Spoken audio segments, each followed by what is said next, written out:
बिस्मिल्लाहिर्रहमानिर्रहीम। स्टूडेंट्स, मैं हूं परवेज़ जवान अपने YouTube channel learn with study land के साथ। स्टूडेंट्स, अगर आप इंग्लिश ग्रामर और इंग्लिश लैंग्वेज सीखना चाहते हैं और आपने अभी तक मेरा चैनल सब्सक्राइब नहीं किया है तो फ़ौरन सब्सक्राइब करें ताकि इंग्लिश लैंग्वेज और इंग्लिश ग्रामर पर बनाई गई मेरी तमाम वीडियोज़ आप तक फ़ौरी तौर पर पहुँचती रहें और आप इनसे मुस्तफ़ीद होते रहें। स्टूडेंट्स, हमने टॉपिक स्टार्ट किया हुआ है टाइप्स ऑफ प्रोनाउन। तो आज की टाइप ऑफ प्रोनाउन हमारे पास है रिलेटिव प्रोनाउन। स्टूडेंट, जैसा कि लफ्ज़ रिलेट से ही ज़ाहिर है, रिलेट का लफ्ज़ी मानी होता है ताल्लुक़ को जोड़ना, किसी चीज़ के साथ एसोसिएट करना, किसी चीज़ के साथ मिलाना। तो ऐसा प्रोनाउन जो अपनी रिलेटिव क्लास को अपने नाउन के साथ प्रीवियसली यूज्ड नाउन के साथ या साबका इस्तेमाल किए गए नाउन या इसम के साथ रिलेट करे या मिलाए और उन दोनों में कोई ताल्लुक़ को ज़ाहिर करे, तो ऐसे प्रोनाउन को हम रिलेटिव प्रोनाउन कहते हैं। अब क्वेश्चन बेटा यहाँ पर आता है कि what is a relative pronoun.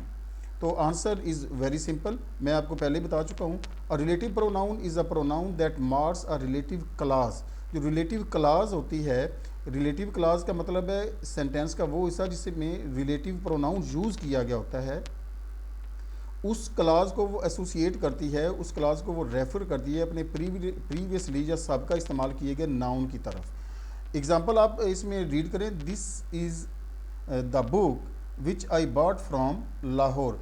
इसमें जो वर्ड विच है ये एक रिलेटिव प्रोनाउन है।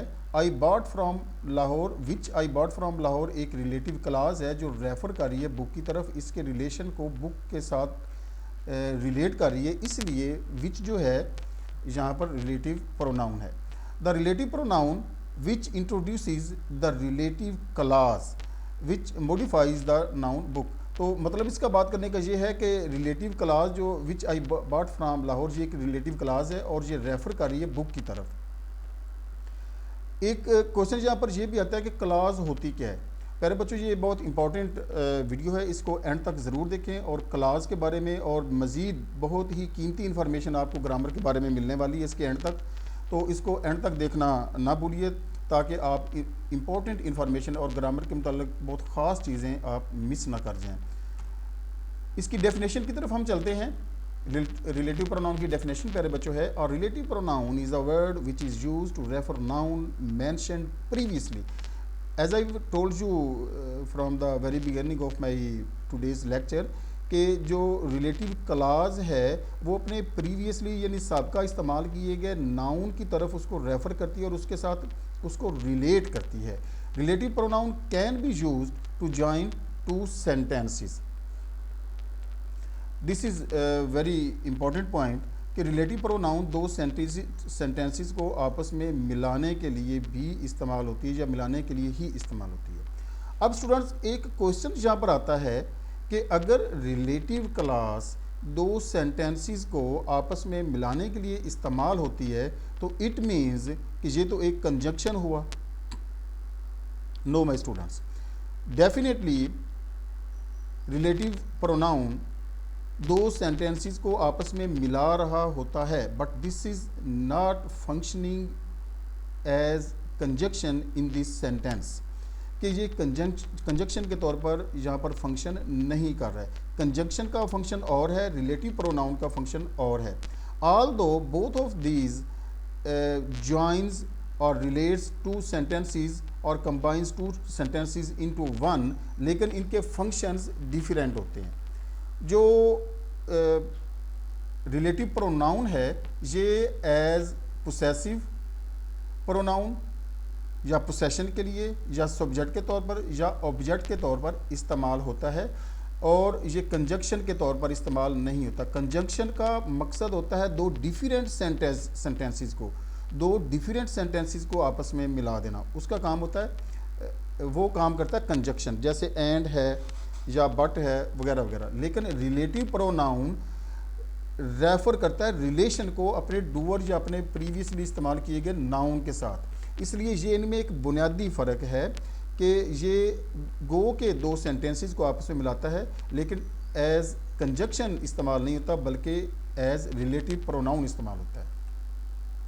यहाँ पर आपको लिस्ट दे दी गई है रिलेटिव प्रोनाउंस की, which, that, whose, whoever, whomever, who, whom, what, when, where. Students, अगर आप इसकी एक उर्दू में मैं आपको एक आसान एग्जांपल दे दूं ताकि आप रिलेटिव प्रोनाउन के असल फंक्शन को समझ जाएं, तो मेरा ख्याल है कि वो आपके लिए बेहतर होगा। मसलन मैं एक बैट ख़रीदता हूँ लाहौर से, और वो क्रिकेट खेलते हुए वो टूट जाता है।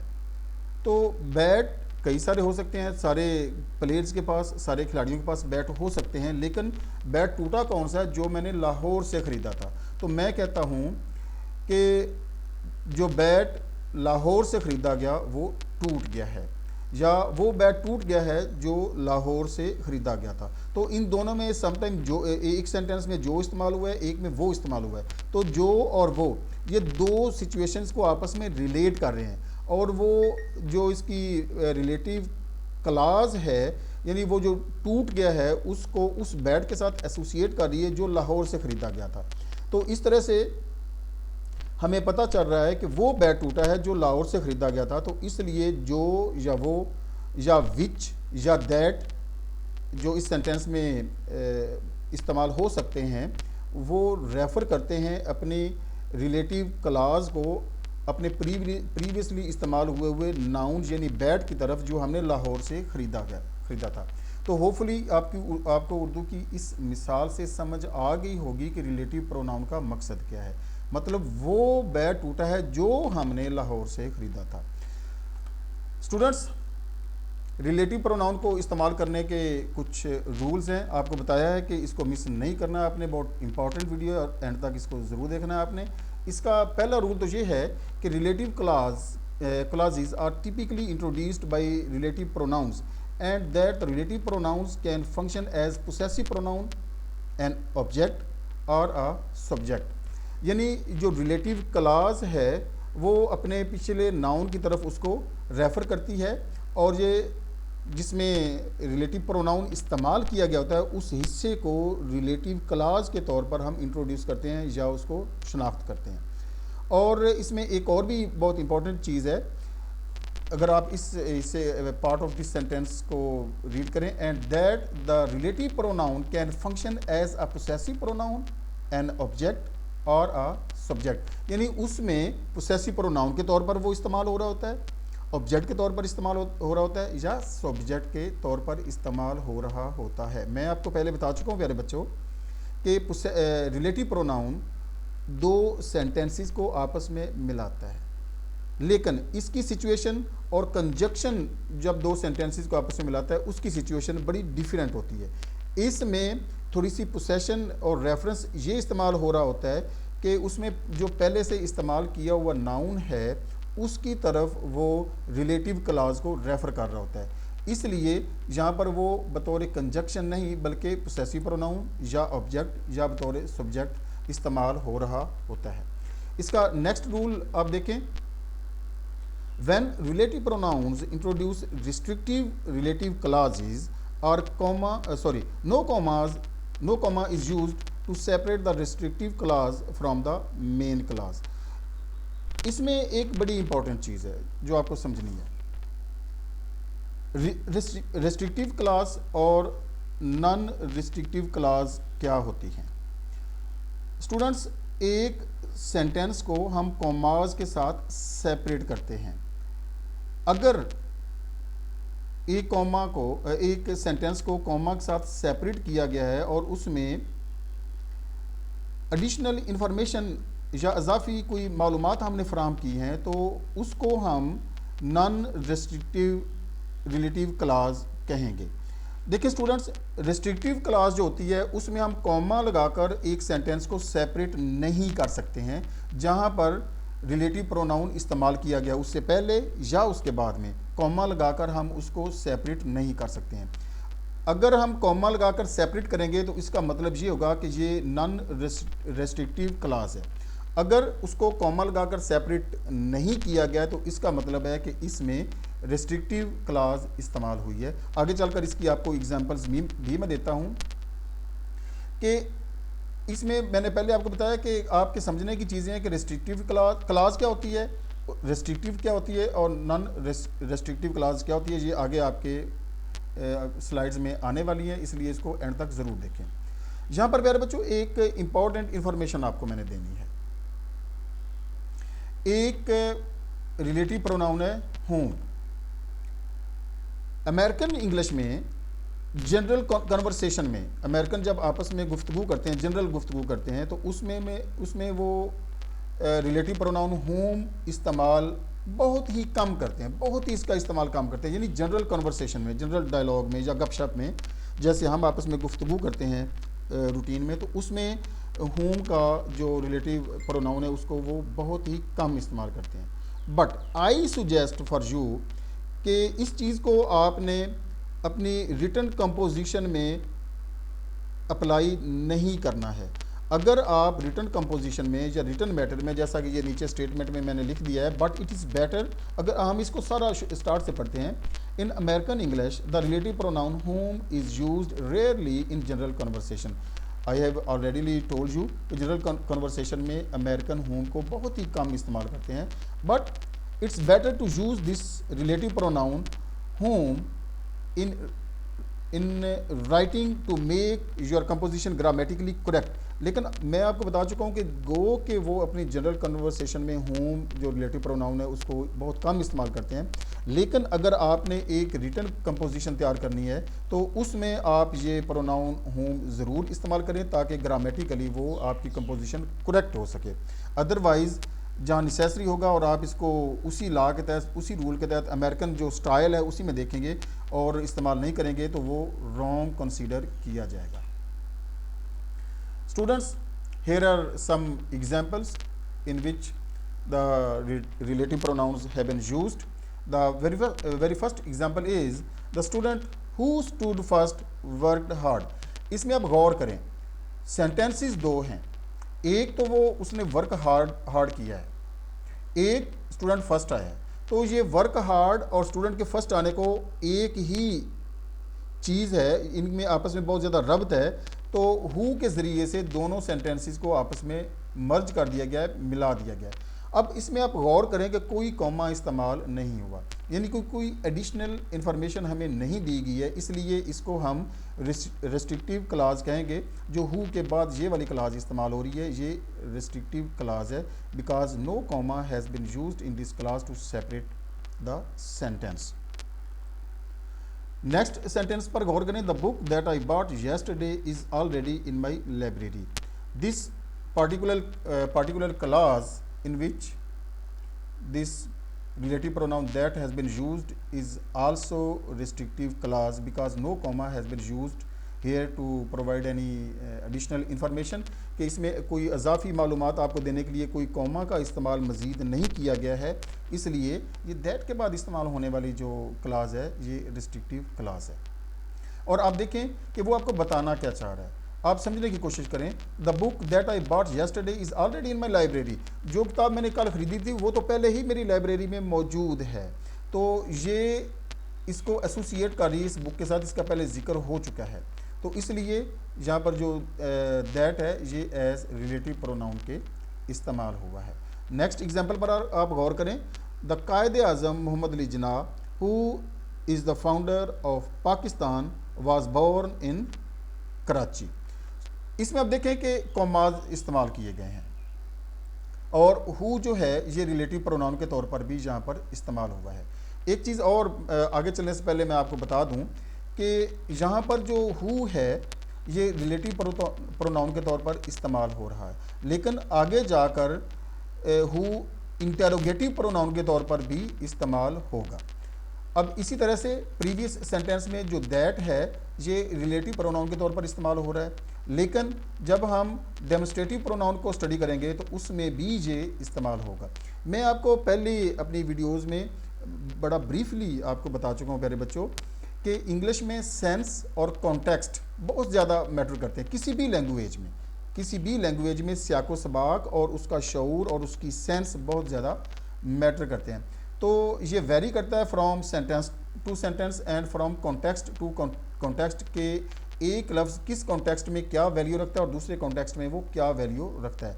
जहाँ पर ये रिलेटिव प्रोनाउन के तौर पर इस्तेमाल हुए हैं तो कहीं जाकर ये इंटेरोगेटिव प्रोनाउन के तौर पर भी इस्तेमाल होंगे और डेमोस्ट्रेटिव प्रोनाउन के तौर पर भी इस्तेमाल होंगे। आइए चलते हैं अपने इस थर्ड सेंटेंस की तरफ। The Quaid-e Azam Mohammad Ali Jinnah who is the founder of Pakistan was born in Karachi, इसको कॉमाज के साथ सेपरेट किया गया है। अब जो हु क्लाज है यानी रिलेटिव क्लाज है, इसको कॉमाज के साथ सेपरेट कर दिया गया है। जब इसको कॉमाज के साथ सेपरेट कर दिया गया है तो इट मीन्स कि this is non restrictive clause. ये specific clause who is the founder of Pakistan will be considered as non restrictive clause. अगर ये रेस्ट्रिक्टिव क्लाज होती तो इसमें कॉमा इस्तेमाल ना किया जाता।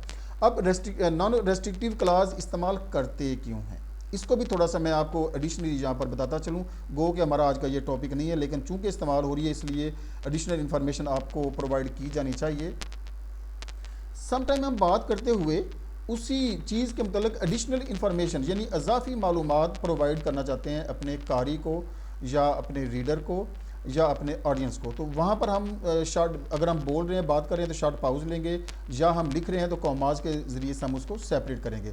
इसमें देखें कि बात हो रही है कायदे आज़म मोहम्मद अली जिन्नाह। अच्छा, इसमें एक और चीज़ समझ लें कि जब नॉन रेस्ट्रिक्टिव क्लास इस्तेमाल की जाती है तो उसमें नॉन रेस्ट्रिक्टिव क्लास को अगर निकाल भी लिया जाए तो सेंटेंस का मीनिंग जो है वो मुतासर नहीं होता है, वो मफहूम अपना आपको पूरा देता है। यानी इसमें जो non restrictive class who is the founder of Pakistan, इसको अगर हम इस सेंटेंस में से निकाल भी लें तो बाकी सेंटेंस आपके पास बच जाएगा। The Quaid-e Azam Mohammad Ali Jinnah was born in Karachi. तो बड़ा सिंपल, ये आपको एक पूरी सेंस दे रहा है एक सेंटेंस कि कायदे आज़म मोहम्मद अली जिन्नाह कराची में पैदा हुए। तो इसमें एडिशनल कायदे आज़म मोहम्मद अली जिन्नाह के मतलब एडिशनल इन्फॉर्मेशन प्रोवाइड करने के लिए कॉमाज के ज़रिए सेपरेट किया गया है और नॉन रेस्ट्रिक्टिव क्लास यहाँ पर इस्तेमाल की गई है, who is the founder of Pakistan. तो इस बात को ज़हन में रख लें कि non restrictive clause is used to provide some additional information of the sentence और the subject of the sentence. Next sentence हमारे पास है biryani which we eat at least twice a week is one of my family's favourite meal. इसमें भी देखें कि ये commas के ज़रिए which we eat at least twice a week, इसको सेपरेट किया गया है। ये नॉन रेस्ट्रिक्टिव क्लास है और इसको अगर हम इसमें से निकाल भी लें तो भी आपके सेंटेंस का जो मतलब है वो पूरा रहेगा। आप इसको रीड करके देख लें, biryani is one of my family's favourite meals. तो इसको अगर हम नॉन रिस्ट्रिक्टिव क्लास को इसमें से निकाल लें तो फिर भी मतलब पूरा रहेगा, लेकिन सेपरेट किया गया कॉमाज लगाकर, इसलिए इसको हम नॉन रिस्ट्रिक्टिव क्लास कहेंगे। नेक्स्ट हमारे पास एक सेंटेंस है, आप इसको रीड करें। Where did you buy the dress that you wore last week. ये इसमें कोई कॉमा इस्तेमाल नहीं हुआ है, तो इसका मतलब है कि दैट जो क्लास है, जो रिलेटिव क्लास यहाँ पर दैट इस्तेमाल हुई है, ये सारी that you wore last week, this is restrictive clause, क्योंकि इसमें कोई कॉमा इस्तेमाल नहीं किया गया है। Student, the laptop when it was finally returned was out of order. In this particular sentence also non-restrictive clause has been used when it was finally returned. This is also an additional information. If we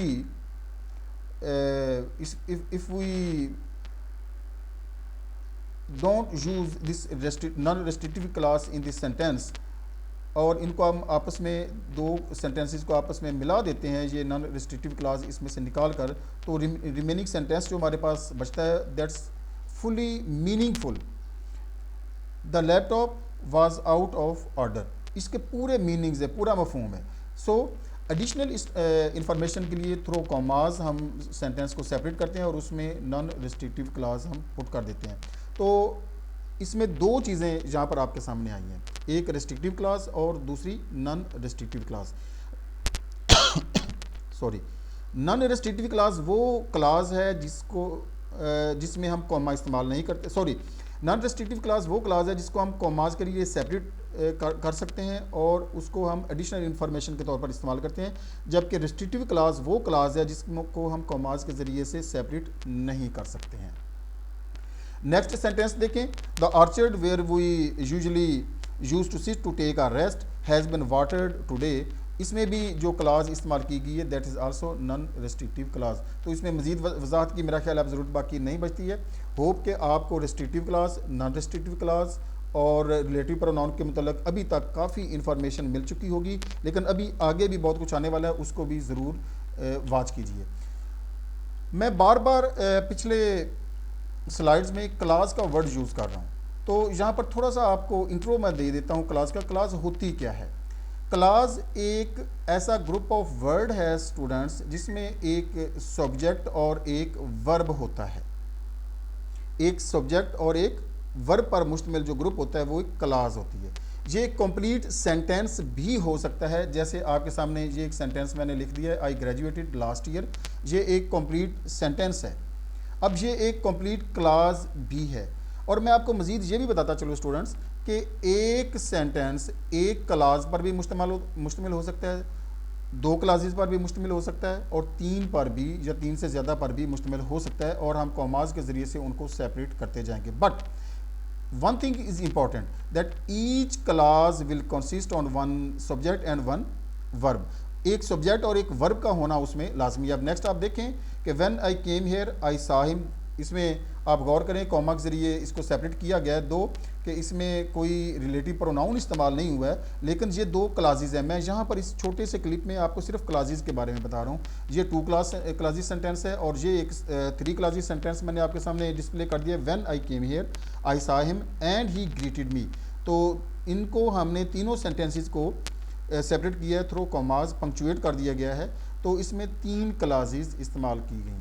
तो यहाँ पर इस एक slide में आपको class के मतलब बताना था कि पिछले सारी स्लाइड्स में क्लास का लफ्ज़ बार बार इस्तेमाल होता रहा है, तो रिस्ट्रिक्टिव या नॉन रिस्ट्रिक्टिव क्लासेस के बारे में भी चूँकि आपको बता दिया गया, तो क्लास का भी थोड़ा सा आपको नॉलेज दिया जाना ज़रूरी था, इसलिए यहाँ मैंने आपको क्लास को भी डिफ़ाइन करके थोड़ा सा समझा दिया। लेकिन नेक्स्ट किसी वीडियो में आपको क्लास पर एक मुकम्मल वीडियो बनाकर दूंगा ताकि आप इसको अच्छी तरह से समझ सकें।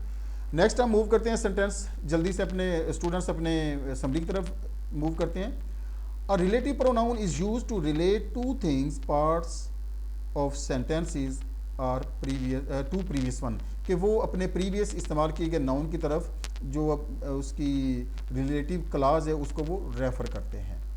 सम relative pronouns are given here, ये कुछ आपको रिलेटिव प्रोनाउंस दे दिए गए हैं, तो इनको आप गौर से देख लें और याद कर लें कि all these are relative pronouns. लेकिन इनमें से कुछ जो हैं, बेटा एक बात ज़हन में रख लें, ये सारे के सारे रिलेटिव प्रोनाउन के तौर पर ही हमेशा इस्तेमाल नहीं होते हैं, बल्कि मैं आपको पहले बता चुका हूँ कि अपने कॉन्टेक्स्ट और अपने सियाको सबाक के लिहाज से ये वेरी करते रहते हैं, सिचुएशन के लिहाज से ये वेरी करते रहते हैं। जैसे दैट है, जैसे हु है, वगैरह वगैरह। जैसे होम है, ये वेरी करेंगे कि ये रिलेटिव प्रोनाउन है या इंटरोगेटिव प्रोनाउन है या डेमोस्ट्रेटिव प्रोनाउन है। तो इनको जब आगे हम चलेंगे डेमोस्ट्रेटिव प्रोनाउन या इंटरोगेटिव प्रोनाउन हम रीड करेंगे, तो उसमें आप देखेंगे कि दैट वहाँ पर डेमोस्ट्रेटिव प्रोनाउन में भी इस्तेमाल हुआ है, और हु जो है ये इंटरोगेटिव प्रोनाउन में भी इस्तेमाल हुआ है। नेक्स्ट हमारे पास है कि in American English the relative pronoun whom is rarely used in general conversation, but it is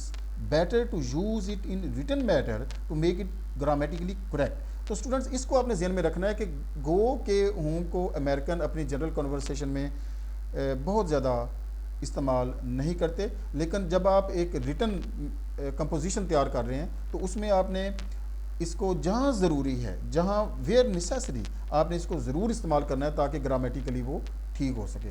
restrictive clause and non restrictive clause, there are two clauses जो हमारी प्रीवियस स्लाइड्स में इस्तेमाल हो चुकी हैं, उसके मतलब मैं आपको ब्रीफली बता चुका हूँ कि रेस्ट्रिक्टिव क्लास है जिसमें आप कॉमा इस्तेमाल नहीं करते हैं, और नॉन रेस्ट्रिक्टिव क्लास है जिसमें आप कॉमा इस्तेमाल करके एडिशनल इन्फॉर्मेशन प्रोवाइड करते हैं।